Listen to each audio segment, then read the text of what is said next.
Well, our next topic and next speaker is about caregivers. And to help us understand what we can do, we have Dr. Wendy Baer. Dr. Baer is head of psycho-oncology at the Winship, has appointments in both psychiatry and in the Department of Hematology and Medical Oncology, and is also very active and one of the leaders of our wellness programs at Winship. Dr. Baer. Well, thank you, Dr. Lawson, and good morning, everybody. I am just quite honored to be part of this panel and have for a number of years now been delighted to work alongside people who pay such close attention to the science, and thank them so much for the research and clinical care they do. I'm here to shift gears a little bit and talk about some of the psychosocial elements to living with melanoma and managing not only as a person with melanoma, but maybe a family or a partnership, a care group dealing with melanoma. So hopefully you can see my slides okay. I do have a skeleton up there. 'Tis the season. Yes, thank you. Okay, great. So this is a scarecrow in the garden, the Atlanta Botanical Gardens, and throughout my talk, I'm going to intersperse some of these wonderful pieces of art that are on display, both online for those that are staying home to view things, as well as with social distance masking, time tickets opportunities. But I hope that they add a little bit of fun to this presentation because there's so much serious to talk about. Okay, so let me advance my slides.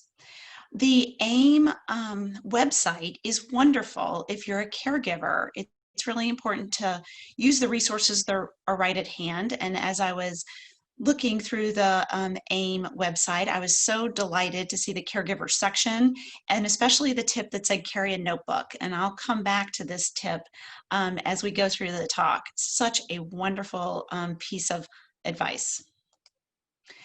Caregiving is a skill set. This is not something that everybody has. The analogy about dunking a basketball, not everybody can dunk a basketball may come into play here. Some people are born with this skill set of caregiving. Other people practice and practice and work at it and get to be high quality caregivers. And some people kind of struggle to be a caregiver when they have somebody that they're involved with, someone they love, someone in their family diagnosed with cancer or melanoma. And for people who struggle to develop caregiving as a skill set, it can be really hard on patients. And so for patients, one of the big psychological challenges they go through is recognizing that not everybody can be the caregiver maybe they had hoped for, or maybe they wish they had, and dealing with the emotions related to that comes up quite a lot in my practice. What is helpful is to identify your strengths and to identify the strengths of the people that are around you, so that if one person can help in some ways with caregiving, then maybe somebody else can step in with another set of strengths, and we'll talk more about that. Okay, here's one of those scarecrows. The task for the garden displays was to use a pumpkin. This is a nurse, and the sign says nurses are angels. And for many people that go into caring professions like nursing, they may be some of the group that's sort of born with or highly developed sense of caregiving. Of course, the good ones are. Normal emotions versus distress plus. So this comes up all the time for patients who are diagnosed with cancer or melanoma, but what I'm talking about here is thinking about a caregiver's response to the cancer experience. And it's very normal to have emotions when somebody you live with or you love or you care about is diagnosed with cancer. It's normal to be worried and scared and frustrated and uncertain about what's going to happen now that this person is going through cancer. Of course, the question is, how are you coping with it? And we look for red flags in the mental health world. things that may indicate that you've gone beyond a normal emotional reaction and into sort of a distress or mental health problem. If you're so panicked you can't sleep, if you're so worked up you can't even concentrate for a minute, or your stomach is turning, or you can't get organized with your day, you're thinking the anxiety has overtaken my thinking. Maybe your interests or pleasures have gone away. You're not able to enjoy hobbies or activities that you used to, or you're just so angry at your loved ones, so angry at cancer, that it gets in the way of having productive conversations with your care team. If you're not your regular self, that's when we think maybe we need to get going on some mental health assistance or some psychological assistance for caregivers too. So coping with cancer comes up all the time for patients. And what I want to propose is that these elements of asking questions, making a plan, getting support, doing self-care activities, lifestyle modification, and to pay some attention to parts of your life that have nothing to do with cancer as possible are things we recommend for patients. Let's say that these are also things that are helpful for caregivers. Relationships take work. This is just as true as it can be. Not all partners, not all people in a relationship are two halves of a whole avocado here, that there can be quite a bit of tension, there quite a bit of distress, especially when you have a medical interruption in your relationship. And to tend to that relationship, especially as it changes over time, is worthy of effort, because it not only enhances the relationship, but the energy that you have to manage your cancer experience is enhanced when you're in healthy relationships. Sometimes in couples counseling, we really will have to circle back to what is it that you like about the person that you're living with? Just even starting with the basics, what brought you together, and paying attention to the things that work well for you, and maybe paying attention to the times that you're over-focused or over-engaged in conversation about life stressors, and putting some limits around how often you talk about them, including the cancer conversations.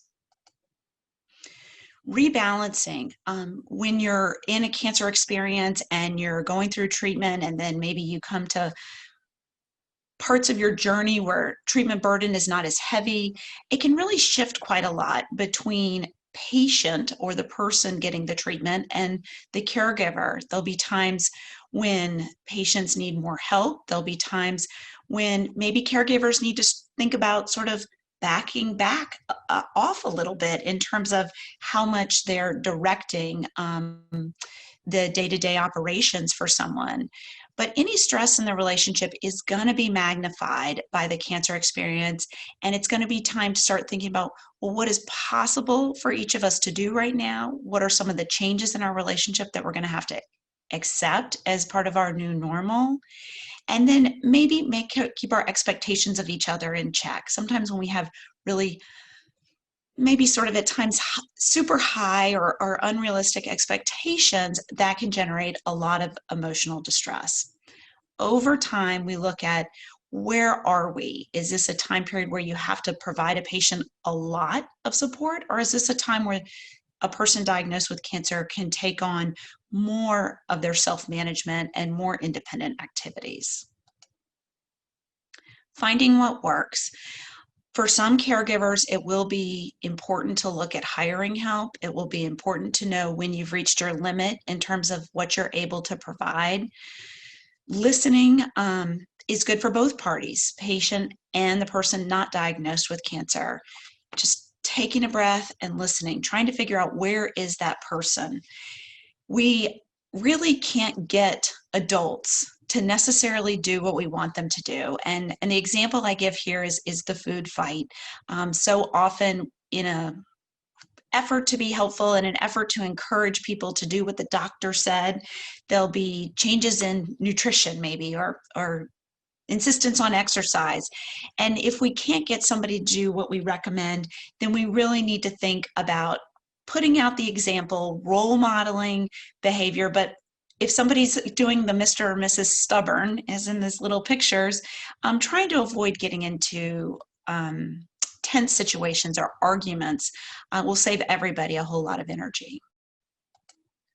Okay, here's another scarecrow from the garden, and it made me think about one caregiver I knew who really valued her exercise, her tennis community, and she would hire somebody to be with her spouse and get herself some time with her tennis community, and that rejuvenated her in a way that she felt like she could go back to doing her caregiving with a positive regard for the situation after she had had some time to herself and gotten some exercise.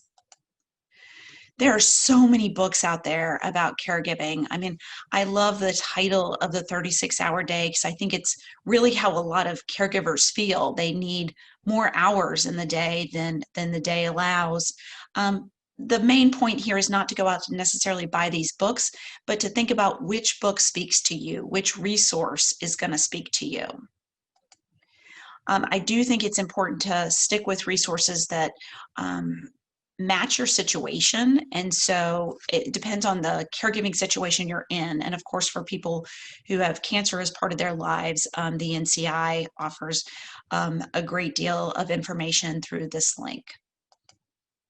Creating your team. This is not something to try and take on your own. We say that when people get diagnosed with cancer and they go through the patient experience, it's true for caregivers too. Figure out a way to build your team. It may not be people you even expected to be part of your team. It could end up being coworkers, neighbors, people from your church or temple or synagogue communities. But through these platforms, you can sometimes create a network of support that can help you continue as a caregiver. So this is the Scarecrow Pumpkinhead. It's Harry Potter. And it's the reminder that, Harry Potter's biological family was not available to support him through his journeys. He made connections through school. He made connections through his wizard community. And they weren't necessarily the people you might have expected. And we just have to look for support in all kinds of places, even with our pets. And, he had the owl. So some of these are listed at the AIM caregiver section of their website, and I would encourage you to click around and see what speaks to you in some of these spaces that are available online. Okay, another team effort here with the R2D2 Pumpkinhead and Yoda's Pumpkinhead, recognizing that support comes in many different shapes and forms.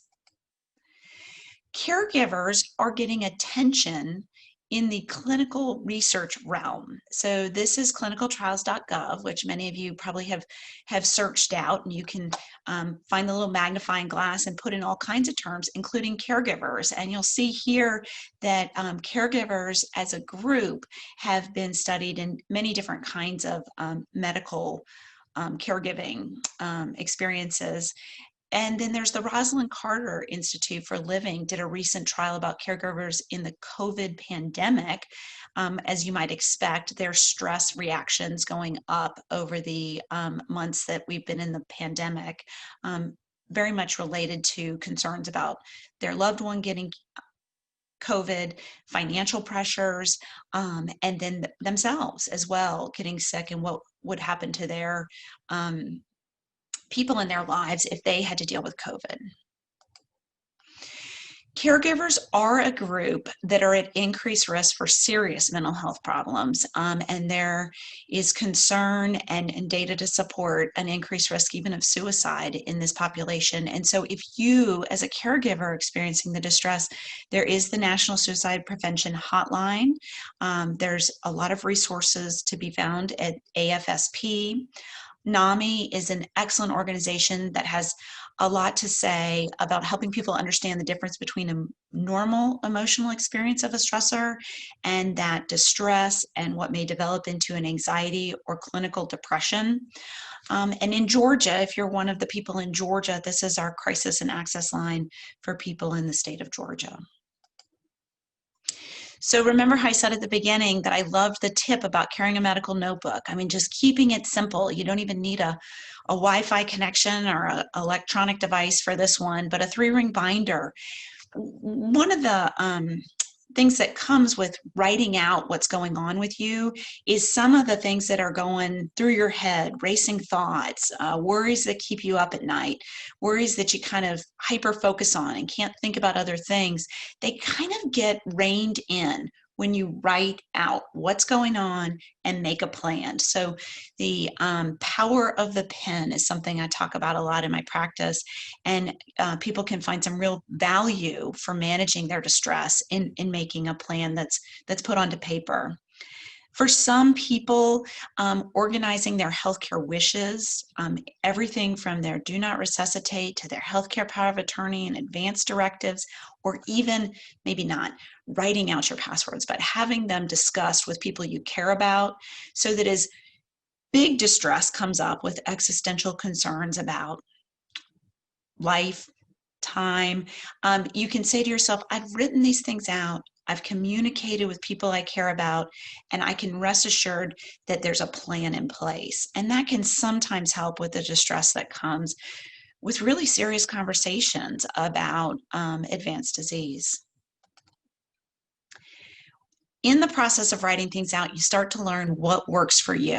And sometimes we really need to just pause on recognizing what works for me, what helps me quiet down, what nutrition helps me feel better, what sleep habits re-energize me, what stress management techniques work for me, what spiritual practice, mindfulness practices am I using, and am I living today? Am I actually finding some minutes of peace in my day? Some of you may be thinking, why is there a motorcycle picture here? Well, life is interesting. There are a lot of interesting things out there to see, and this is the Barber Motorcycle Museum. And I can't tell you how many patients have been frustrated by life interruption from medical experiences that keeps them from doing things that require a lot of physical exertion, like motorcycle riding. The adaptation is critical, because you can still enjoy some things, maybe not in the same way. Maybe you can't take your motorcycle out, but can you appreciate some of what's offered online, some of what's offered in museums, some of what's offered through magazines in the motorcycle culture, for instance. And certainly nature is a huge part of what helps people find some stress relief. The grief is real. Things are missed. Things are missed when you're diagnosed with cancer. Things are missed when you're in treatment. Things are missed when you're in the hospital. This was a fabulous scarecrow in the garden. Hamilton came back and sang a song, What Did I Miss?, when he was in France. And then the picture is the things we've missed in 2020. The grief is real. The grief of things that have been missed, people who've been in the hospital, people who have died during COVID. And we do have to honor that if we're going to psychologically get grounded. But we can adapt. We may not be able to travel to hikes far and wide, but maybe we can find a local park. And in the process of adapting, looking for ways to develop a sense of compassion. The compassion we have for ourselves, the compassion we have for other people will help us manage distress. And I think I have very nicely, Dr. Lawson, you may agree, teed up the next presenter. Thank you, everybody.